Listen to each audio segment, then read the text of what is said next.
just you get to choose. Right? Like here's the scenario. The environment gives us something which can be perceived as negative, can be perceived as not working, can be perceived as problematic. The world's ending. But we get to choose to see it like that, or we get to choose to see it as an opportunity. So clearly that it's my responsibility now to do that for other people. If I have information and, other people's success is my success and vice versa. Because you know what? Like, the challenges or the roadblocks are the journey themselves. There's no big things. It's all little things compounding on top of each other.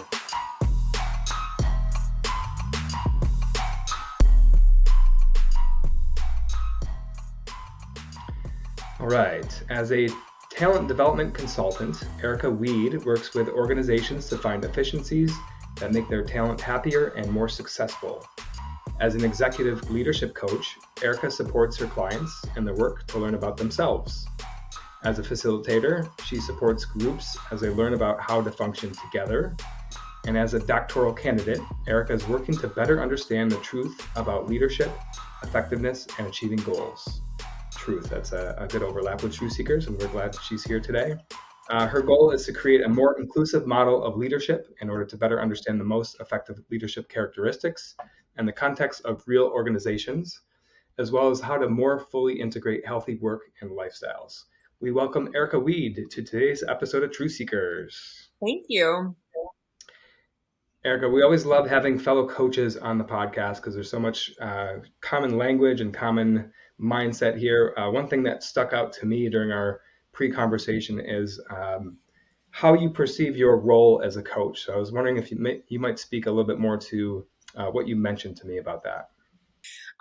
So my role as a coach is really to provide a process for my clients. And I think by modeling a lot of the behaviors that I'm asking them to try, I think that provides a much more holistic approach to coaching for my clients. And so I really, truly believe in showing my clients how fun it is to learn and how fun it is to grow and how fun it is to develop. And I think by doing that, it makes the process easier and faster and more fun for everybody. What better confirmation affirmation than for you to give the same answer a second time, even though you didn't know where I might be going with that. So yeah, it was the love of learning, just the curiosity to show up to coaching calls and be intrigued by how might I expand my knowledge today. So often as leaders, there's a lot of pressure on us to feel like we have to present a certain way of being or to do things the right way. And we get in our own heads sometimes. So to come and show up like, I don't know the answer. or I want to expand the answer that I think I have. That love of learning is the key to unlock everything. Is that the way that you see it? It's 100% of the way that I see it. I think it's even bigger than we are somehow in our heads as leaders, thinking that we have to show up a certain way. I think we're expected to show up a certain way. I think we've been taught and developed in the past to show up in a certain way with certain expectations. And I think that works for certain people in certain situations. And I think a lot of the time it doesn't work for everybody in all situations and won't work for most. And so I think that really kind of giving people permission to step into a space that's really authentic, to try things that are really authentic, to do things that they will actually enjoy is a great way to sort of enter the learning space. And I'm a big believer that learning one thing, whatever that thing is a step in the right direction. So, if you want to go out and find a bird calling book or, if you want to become a ceramicist in your spare time, or if you like, working with animals, like I think that just learning things in general is a really positive way to approach development. Does this then get you into a place, ERIKA, where you learn how to learn? Is that the game here? So you can practice learning, then you can take it anywhere else and you get quicker at learning, wherever that is, and just kind of stack those things on top? Yeah, I think it's really treating learning as a skill. I think it's giving people permission to be bad at learning in the beginning and to learn how to learn better and to learn how to enjoy learning more. I meet a lot of clients who have had bad learning experiences in the past. I mean, if you've been in an American public school, I won't speak for other cultures, but if you've been in an American public school, they really do their best to just make you hate that learning process and really resent it. And I think that as adults, we have an opportunity to approach it in a different way, to unlearn some of those bad habits and to give that process a little more of a chance in a way that isn't so traumatic. Hmm. Any secrets to unlock there, Erica, with how how do you reframe somebody's mindset who's the process of learning ingrained from a young age is it should be this way, or you have to sit and obey and raise your hand, maybe you'll be called on, like stuff like that, to translate or to basically evolve that into like I love learning. And so like what might you do on a coaching call, or what are some of your best practices to get people excited about learning again? I think it starts with really understanding what the issue is in the first place. I think that so this is a great time to like differentiate coaching from other professions. So as a coach, I might be able to sense in somebody that they may have a learning disability or they may have a learning disorder.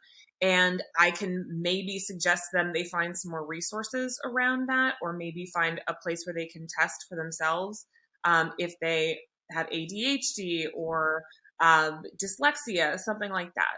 I think as far as coaching goes, my job is to present people with different kinds of adult learning. We as adults understand, well, as a learning professional, I understand that experiential learning is the most effective form of adult learning practice. And so it's my job to give people, homeworks that are going to help them to experience the type of learning that I'm asking them to do.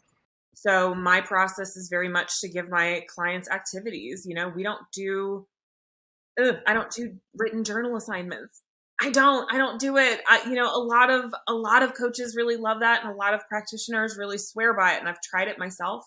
It does not work for me. So unless my client is specifically asking me for written assignments, because that's the way that they learn, I usually try to do much more experiential processes. I think it goes back to, again, not just understanding how people learn, but giving them a permission to enjoy that learning. And so, my clients get to choose what they want to learn. If they have an interest in something, I don't care what it is. My job is to facilitate that learning. And so, a lot of times I get to learn new things about stuff that they like. I had a client recently who was very into baseball. I've had clients who, one of them collected shoes. These are sportsing shoes, very high-end sneakers, collectible sportsing shoes. And I got to learn a little bit about that because that was what he wanted to learn about. That was what he was passionate about. And so being with my clients, helping them to understand how they like to learn, giving them opportunities to learn, giving them permission to learn whatever they would like in the beginning, and then feeding in maybe some other valuable lessons in there, I think is another process for me. I would love to learn a little bit more about you, Erica, and I love the intro that we read in the beginning. So maybe share a little bit more about your journey and where you are today. I think we talked about that in some of our conversations as well. I think you have a really interesting story, so I'd like to hear more about that as well. So I started, we'll begin at the beginning, my coaching journey. I started when I was in my master's program. I was looking for something to specialize in, and I didn't particularly want it to be marketing because that was my first degree. So I stumbled upon the field of executive coaching, and I think, Josh, as I told you, it sounded great to me. It sounded like I could, sit and listen to people talk and tell them what to do and not have any ownership over those decisions. And that was going to be perfect for me. I think I was 22 at the time, so quite young, but had very high hopes for this whole career. And through my coaching process, I recognized very early on that that's not what it is, and that would distinctly make me a very bad coach. In fact, a very unemployable coach. And so I really kind of developed a desire to become better at coaching. And in the process, I really fell in love with development. I started to learn more about how your mind works, how personality works, how groups and teams function, what leadership is, how all these things impact organizations and countries, our entire world. And I just fell in love with that whole process. And so my real goal when I finished my executive coaching certification was to take those skills to organizations and be able to really help them change their cultures. I started working with a professor from my from my master's program.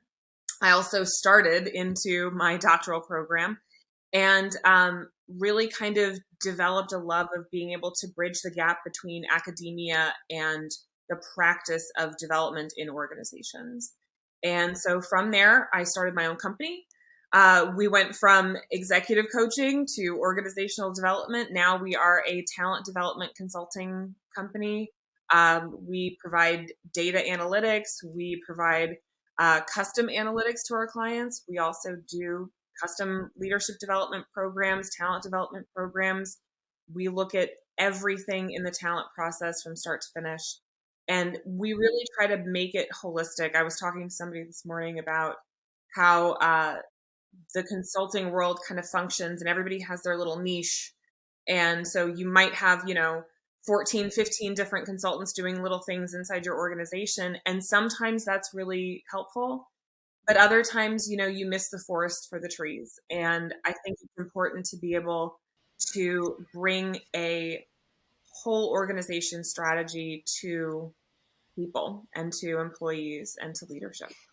Thank you for sharing that. I always love that question, because it's difficult to connect dots as we go through them, right? But sitting here today, we can look back and be like, oh, well, that happened for that reason, and that allowed me to venture into this opportunity. So thank you for sharing that. It's just cool to hear where you are today. It sounds like you're in a great spot. You're loving what you do. You have a great partner and company, and are growing, and sounds like you're sought after. So it sounds like things are going well. I think so. Yeah, that's awesome. I'm wondering if part of our exchange beforehand was also sharing each other's assessments. And why I'm bringing this up is because I had it was particularly applicable to how I think about myself as a leader, and the results that came up were super intuitive, and I love them so much. So just wondering if you could speak a little bit more to that assessment. Yes. So that is the Actualized Leadership Profile. That's the ALP. And it's a little bit different from other assessments that you might find on the market, simply because it measures 3 constructs. So it measures motive need, why you do the things that you do. And I don't know about you guys, but my clients are constantly asking me to help them figure out why they do the things that they do, especially the bad stuff, because that's the way that we figure out how to stop it. So it measures motive need. It measures what we call the shadow. It's actually the Jungian concept of the shadow. So our dark side, the stuff that we don't like about ourselves. And it measures self-actualization, Maslow's hierarchy of needs. Where are we going? How do we get past, our need for relationships, our need for, I don't remember what the 4th level is, but the idea of the hierarchy actually moving towards self-actualization. And what we found in our research working on this assessment was that self-actualization is a moderator of the shadow. So if you understand why you do the things that you do, you can understand what type of leader you are. If you can understand your shadow, you know what kind of leader you are when you're under stress, when things are going wrong, when you feel like you're in your shadow. And by understanding self-actualization, you can develop your self-actualization and moderate that shadow so you see it less frequently and less intensely. And it's the perfect tool for coaching, because it's designed around the concept that you can develop your self-actualization to become more resilient to stress, to see less of your shadow, to reduce your counterproductive workplace behaviors, your intrusive thoughts, your uncontrolled emotions. And that tends to be super impactful for anybody who's looking for a really change-oriented coaching process. I loved it so much. Would love to make that accessible to, some of our guests if that's possible. Let us know how we can do that, and see who might take you up on that. But I just got so much insight into, because it was true, and I know it's true. But then to hear or to read the results of, like, well, this is what could result when I'm in stress. I was like, well, yeah. I was like, oh, other people, experience that too, and this is what you can do to practice or to work your way through that and get this result. It made so much sense to me. It was great. I really appreciate that, and I use it a lot on with teams that I work with because it creates a really kind of interesting communication process for them. They are able to understand that they think a certain way and that they feel a certain way and that they do things a certain way, but that not everybody does things that way and not everybody feels things that way and not everybody, thinks that way. And I think that creates a real um, kind of empathy in people for those around them because now they understand. They understand why somebody was constantly calling them and checking in on them when they thought it was annoying and they couldn't understand why they wouldn't stop. They understand why somebody is hurrying them and micromanaging them and pestering them over the details. They understand why somebody is trying to control them and be overly assertive with them. Like that they understand that now, and they don't have to be responsible for that. They can give that responsibility back to that other person and focus back in on themselves. Huge. Coach Nick, I liked what Erica said earlier about I don't think she used these words, but there's no one size fits all here, right? There was you mentioned that with the journaling, right? It just doesn't work for you. So how might you think about everything that we talked about, the assessment, where Erica is in her business, et cetera, with the uniqueness that is demanded of us as coaches to show up and be able to handle any situation. Yeah, I really hit me that you don't do journaling exercises. Coach Josh knows that I have a lot of resistance to doing that as well. And so I'm intrigued to hear any more of those experiential um, homeworks or assignments or focuses or learnings that you give. And so I think that's super intriguing as well. But you also mentioned something around tying it back to the assessment, and it really helpful for clients who want a change-oriented coaching process. That was interesting to me as well because as far as I see it, it's like, well, that's what we all want, isn't it? Or is it? How do you define what isn't, or what the different variations of that are? Maybe it's just semantics, but how do you think about that? I think it may just be semantics. I personally identify as a cognitive behavioral coach. That's what my training was based in. And the way that this assessment breaks down your shadow, it really, and your style, your whole entire leadership style, it really focuses on breaking it down into thoughts, emotions, and behaviors. The process that is so effective in cognitive behavioral therapy and why it is so widely prescribed is because we link our thoughts to our emotions, we link our emotions to our behaviors. And if we want to change the behavior, we change that whole cycle. And so, I think that is where I identify this program is really change oriented because it's not about necessarily awareness. Awareness comes first in that process, but what we're really looking to do is change behaviors. And so in order to do that, we have to move beyond awareness.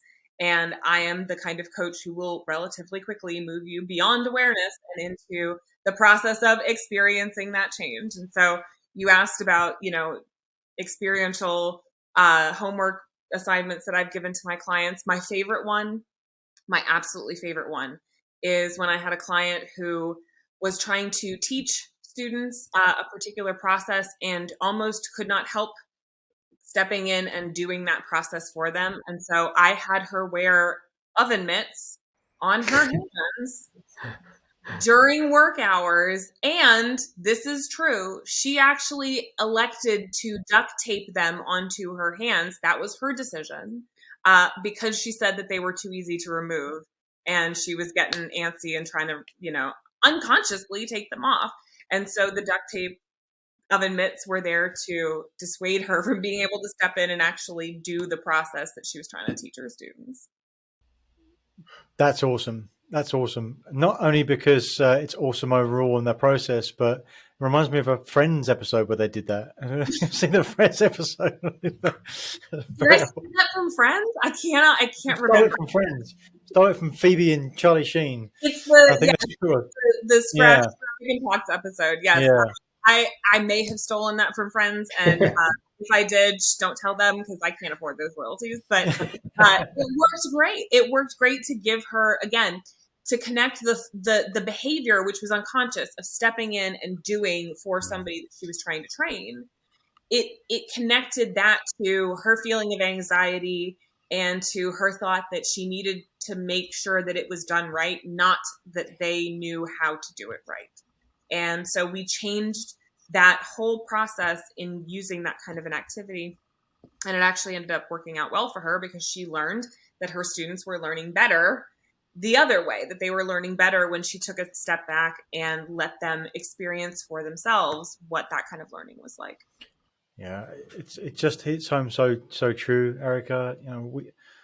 We work in a AAA process, which is awareness, action, plan, achievement, right? And you said everything starts with awareness. It's just a start. Sometimes it's enough to be aware to see it, but on low level things. But there needs to be that next step. It's like you got to be aware and then do something. Got to create an action plan, is do it, and then that achievement process is checking in that you are doing it, and then it's also dynamic because sometimes the approach that we have in the experiential learning is not the right one. So we change it. And if it doesn't work, we change that. If it doesn't work, we change that. And you're right at the start, you said it before we even started, you said, I don't like perfection. Also, maybe not quite like that, but like I like that as well because same thing, right? Because if you has to be perfect, then I can only be that one thing, right? You just tie it in a box. And so I not only do I not like that and appreciate the other, I shun the perfection because like it prevents me from moving. So maybe that tells you a lot about my learning style as well. But I need to be in it and doing it. I can't. Don't give me boxes. Well, and I understand. I mean, I shun perfection because I love it a little too much, and I think that may be what you and I have in common. Because the urge to perfect and to have something that you can put in that beautiful box and show everyone and just say like, "Oh, aren't you so proud of me?" is so seductive Yeah. that maybe it does prevent us from doing a lot more than we could because we're so focused on achieving that one little thing. And by the end of it, we're not pleased with ourselves. We're not satisfied here. We haven't, necessarily come to the end of our journey. And now we have this precious little thing, but we're never going to use it anymore because we don't want to mess it up. So, it goes in a closet or it, goes under the couch or it goes under the bed and we just forget about it. And I think that that's something important to remember when you're looking at trying to accomplish something. What you think you might want may not necessarily be what makes you happy. And that's part of why coaching is such a useful intervention, I guess is the best way to put it, because you have somebody who can question those things for you and who can be a trusted resource and a trusted advisor that you can kind of count on to tell you the truth. And I think that that's what it really takes to break us out of our headspace, Yeah, that authenticity. Yeah, it's like We yearn for. We yearn for truth, right? And sometimes we're not honest with ourselves. To have somebody who's in our corner pointing that stuff out to us is a huge superpower. That's why I love it. That is why I love it as well. Yeah, I mean that awareness is just often I describe it as honesty, pure honesty, not what you're telling me, but what you're telling yourself. And I know you're not doing it on purpose because you wouldn't if you knew. But so we've got to just dig underneath about 6 layers where you think it is, 6 layers deeper than that. We might be starting to hit it.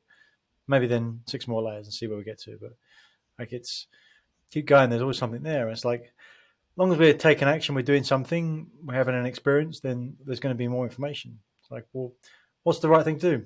I don't know, but I know we're going to get there. And if we keep moving forward, we'll figure it out along the way, right? And that's why, yeah, as you say, Erica, like having that coaching space is, well, I'm biased, obviously, but having that coaching space for me is like completely non-negotiable. Like, must be there. Agreed.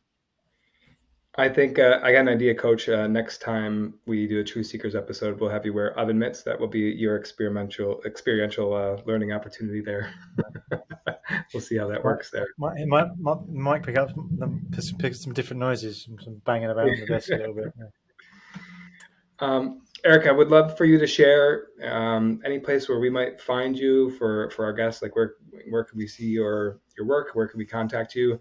And also, I think I want to ask this question too. This is a personal question from my side. I want to insert and interject more fun into my practice, and I'd love to know what's the most fun that you've had as a coach. Oh my God, I can't. All right, well, let me think about that for a second. So first of all, you can find me at Ascendry. I started my consulting company about 7 years ago, and have added new partners since then. So ASCENDRY.com.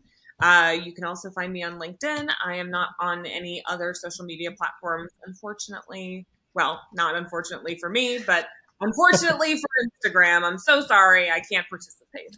I think the most fun, oh my gosh, the most fun. We've done some really fun things. I think probably the most fun that we ever had was I did a 4-day facilitator training. I was training other potential coaches to coach internally in an organization. We went to a very fancy schmancy resort. And I had the opportunity to sit down and work with a relatively famous basketball player who now owns a relatively famous NBA team. And I think that was probably the most fun I've ever had in a training session or a facilitator training, because he was, despite any news reports that you have heard, he was a delight to work with, created a very easy environment, and was just really kind of fun and open to the entire experience. And I think that's really what makes the difference. I mean, we've done like different activities and things like that in different sessions, but I think when you have a leader who is genuinely, scarily important, and they are into just having fun with the process and engaging in the process and being there with their team and like making jokes and stuff, I think that makes all the difference. That's awesome. I think I know who you're talking about. We won't say because we don't name drop, but it was in addition to being very scary, it was also a lot of fun. That's awesome. Well, today has been a lot of fun, and we'll leave it there. Maybe we'll do another episode in the future. But thank you so much for joining Truth Seekers. We really appreciate it. This was fun, and we hope you had a good time. I appreciate it, Josh. Thank you for having me. Thank you for watching another episode of Truth Seekers. We appreciate your interaction. So please comment, like, subscribe to YouTube, Apple Podcasts, or Spotify, wherever you get your podcasts. And if you want more, check out some of our links to our masterclass, The Achiever's Mindset, and come join our LinkedIn group. And what do you want to see more of? Remember, we're here to share the simple secrets of successful. So help us do that. What do you want to see? What do you want to see more of? Thanks, and see you again next time.